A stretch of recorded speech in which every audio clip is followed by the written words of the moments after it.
What happens when a school bully picks on the wrong 72-year-old woman and learns who she really is within seconds? Tristan Caldwell, a 15-year-old known for his swagger and cocky attitude, strode through the halls of Lincoln Middle School in Columbus, Ohio. With his tall frame, a barely concealed mustache he believed made him look grown, and an air of entitlement, he treated every corridor like his personal stage. He had a biting remark for every teacher, an intimidating glare for every hall monitor, and a gaggle of underlings trailing behind him like a security detail. He didn't just speak loudly, he made his presence felt, slamming locker doors, stomping sneakers across the tile floors, and bumping into anyone in his path. Not one teacher, security guard, or even the resigned assistant principal dared challenge him. One crisp Thursday morning, Tristan showed up late once again. He swaggered through the front double doors just as the first bell rang, convinced that the school's schedule existed solely to accommodate him. As he checked his phone and shoved it back into his pocket, he noticed a younger student, no more than a seventh grader, hurrying toward the front office, clutching a broken laptop. "Watch it, kid," Tristan barked, stepping right in the youngster's way so that he flinched. "Sorry," the kid mumbled, as if he'd done something terribly wrong. Tristan merely smirked and followed the child down the hallway, muttering, "You all act like you're scared of everything. It's just school, not prison." His gang, core members, Devin, Malik, and even little Theo, whose real name they never dared speak, laughed behind him as he pushed open the door to the front office like he was about to storm a locker room before a big game.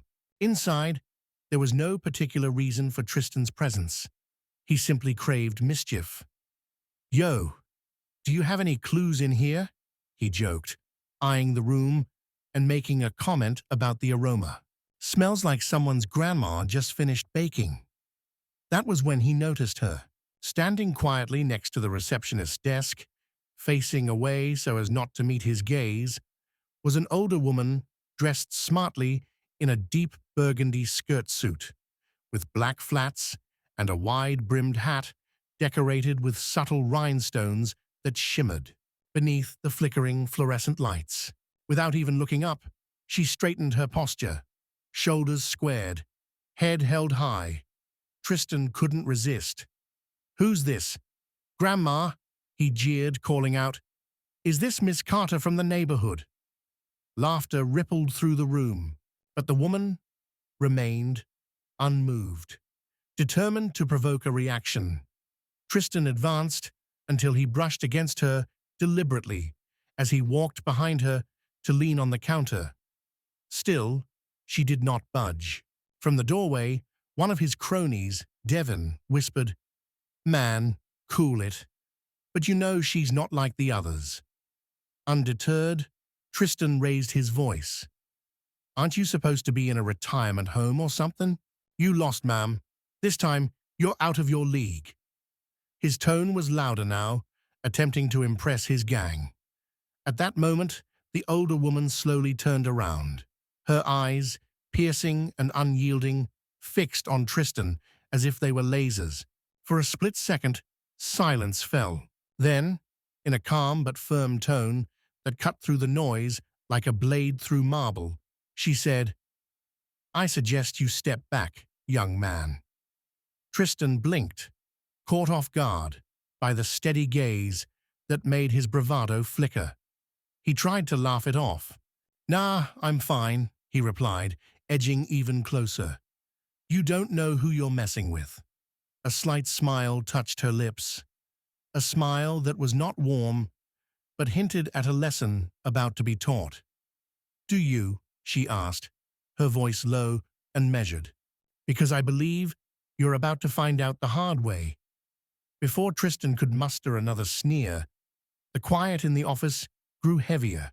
The secretary glanced at her walkie-talkie, and the assistant principal poked his head out from his office, coffee mug in hand.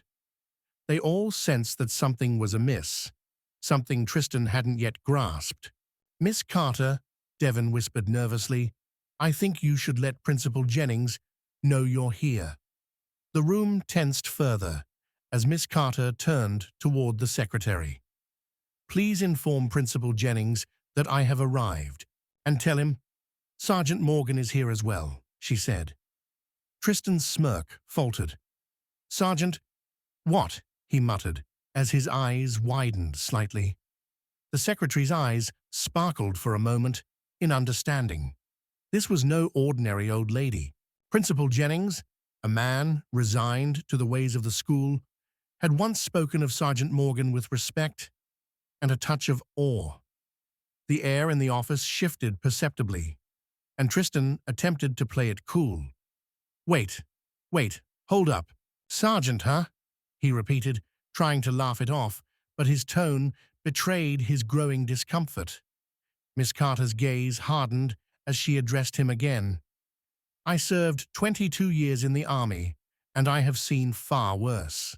Young man, I fix problems, both on and off the field, and I assure you, disrespect has its price. Tristan's bravado finally began to crumble as he mumbled something about whatever, while stepping back slightly to save face. But his defiance was not over yet. In a hasty bid to reassert his authority, he muttered, Where's your class, old lady? Miss Carter turned fully now, her entire demeanor radiating calm authority. I'll be teaching 8th grade social studies in room 214 starting today, she said quietly, her voice leaving no room for argument. Tristan's heart skipped a beat. Room 214 was his assigned class with Miss Langford, a teacher he knew only by reputation for being strict. For Tristan, this was not just an encounter with an elderly woman, it was a collision with his very future at school. Stepping out into the hallway moments later, Tristan felt the weight of many eyes upon him. The playful jeers had been replaced by a curious, almost respectful silence. Even his cronies exchanged uneasy glances. Tristan's usual swagger felt diminished, replaced by something close to dread. Later that day, in room 214, as students took their seats, Miss Carter, now revealed as Mrs. Carter, strode to the front of the class with quiet confidence. With strong, deliberate handwriting, she wrote at the top of the whiteboard, A disciplined mind is a form of strength. The silence in the room was palpable, something uncharacteristic for a typical middle school class. Today, Mrs. Carter began, we're starting with something different. No textbooks, no gadgets. Just a question. She paused, her eyes scanning the room. Write this at the top of your paper. Who am I when no one is watching? A chorus of groans met her request, yet even Tristan, seated not at the back for once, could not escape the impact of her words. His paper remained blank as he wrestled with the question. When Mrs. Carter reached Tristan's desk, she bent down and asked in a soft yet firm tone, Mr. Caldwell, what do you say? Tristan's eyes shifted away briefly, and after a long pause, he mumbled, I don't know. Not yet, she replied gently. Think, your voice, when not masked by loudness, is a window to who you truly are. You're louder than your thoughts, and that can be dangerous. Her words, delivered without anger, but with piercing clarity, struck Tristan deep. For the first time, he felt something shift inside him, a weight he had long carried, but never acknowledged. Across the room, a quiet girl raised her hand. Mrs. Carter, were you really in the service? A small, proud smile graced her face. Yes, I served. Through wars that many of you can scarcely imagine. I learned that the loudest voices are often hiding the deepest fears, and true strength is shown by those who know when to listen. The lesson sank in slowly for Tristan as the class continued. He didn't need any applause. He needed to understand that respect wasn't demanded by force, but earned by character. For once, the constant chatter in his head fell silent. After the final bell rang, Tristan lingered in the corridor, head bowed and thoughts churning. He was no longer the cocky bully he'd always been. Now he was faced with the consequences of his own pride. With each step, the resolve in his chest grew stronger. Maybe it was time to change. A few minutes later, Tristan made his way to the front office, determined to speak with Principal Jennings about his schedule. A feeble excuse to confront the storm of emotions swirling within him. As he entered, he saw Mrs. Carter standing as she always did, calm and composed, her leather bag in hand and her presence commanding respect. This time, there was no laughter, no jeering gang behind him, just him and her, a quiet test of character. She turned, and for a moment, their eyes met. "Didn't I tell you to back off?" she said softly, the hint of a smile playing at the corners of her lips. Tristan's jaw tightened. "You think you can scare me?" he snapped, taking one more step forward in anger and frustration. In a burst of misplaced defiance, he deliberately bumped her shoulder, a small, calculated act that exploded the silence. At that moment, every eye in the office froze. The usually chatty secretary stopped mid-sentence, and even the printer near the corner seemed to quiet down in dismay. Mrs. Carter did not shout or lose control. Instead, she reached out and gently grasped Tristan's wrist, firm, measured, and unyielding. Leaning close so that he could feel the steady warmth of her breath, she said, "Let me tell you something, young man. Disrespect comes with a cost. The trouble with you is that no one has ever made you pay that price until now." Tristan's face flushed in a mix of anger and shame. "What are you going to do? Hit me?" he challenged, though his voice wavered. She shook her head slowly. "Life will do that for you if you keep this up." Her tone was neither harsh nor demeaning. It was the honest truth he needed to hear. Just then, the assistant principal stepped in, his expression stern. "Mr. Caldwell, my office now," he ordered. As Tristan followed, his heart pounded. Not with fear, but with a dawning realization. Once in the principal's office, after a long, heavy pause, Principal Jennings spoke in a measured tone. "Do you understand who Mrs. Carter is?" he asked. Tristan's eyes rolled. Yeah, army lady, retired or something?" Principal Jennings leaned forward, his voice steady. "No, she's much more than that. She's seen real hardship, fought real battles in Afghanistan and Iraq, and she returned to this school because she was asked to, because she believes some of you need a firm reminder that respect is earned, not taken." Tristan shifted uncomfortably. I didn't mean to," he began, but Principal Jennings cut him off. "You disrespected her twice today, in front of staff, in front of your peers, and most importantly, in front of yourself. That's the cost of unchecked arrogance." There was a long pause as Tristan absorbed the weight of the principal's words.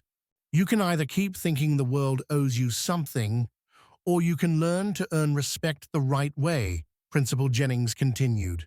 "Now, you have 10 minutes to reflect on that lesson before you return to class." Alone in the quiet hallway, Tristan's sneakers no longer squeaked as loudly. The chaos of earlier had dimmed. Finally, with trembling resolve, he made his way to room 214. The door was slightly ajar, and inside, Mrs. Carter was already preparing for the next lesson.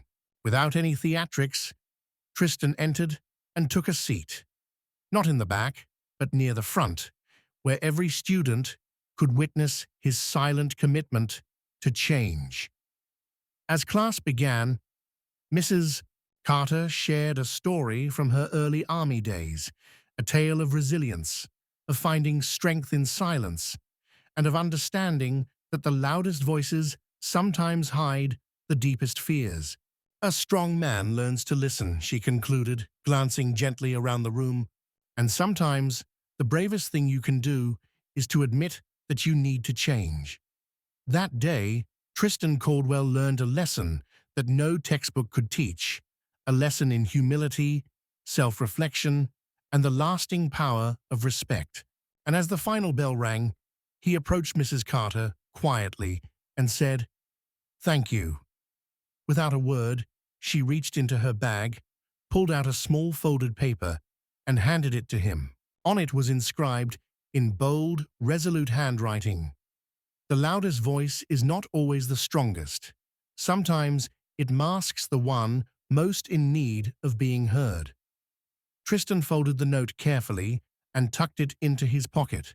He would carry it with him as a reminder long after Mrs. Carter retired and he left middle school, because some lessons come not from punishment, but from the unwavering truth of someone who stands firm in the face of disrespect. If this story made you think twice about how you treat others or reminded you that change is always possible, share it. Sometimes, the smallest act of genuine care can set someone on the path toward a better future.